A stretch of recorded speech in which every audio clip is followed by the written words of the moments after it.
ايه خلص. استاذ، عندك علم انه انا خصم لي 500,000؟ منيح مو اكتر. انت ما بتعرف انه الغياب الغير مبرر اليوم بيومين؟ أنو غير مبرر استاذ؟ انا امي كانت مرضانه والست الثانيه بتعرف. الله يرحمه. ما ماتت، لحقناها الحقوق، لكن الست الوالده يعني بتعرف بدها عنايه ومراقبه دائما بالمستشفى وبدها ادويه. يعني شو بدك؟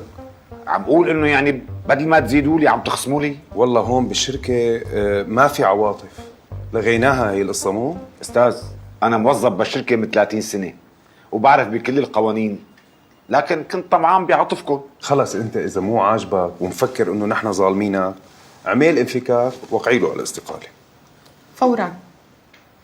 الله يرحم ابوك. كان طيب كان حنين، كانوا كل الموظفين يضحكوا عليه. كان يدير باله علينا. هلا مو وقت العواطف والبكاء على الاطلال.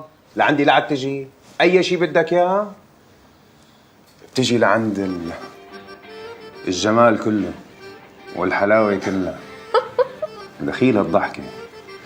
شو هدول احمر؟ كمان هدول احمر؟ هدول هاتي بس.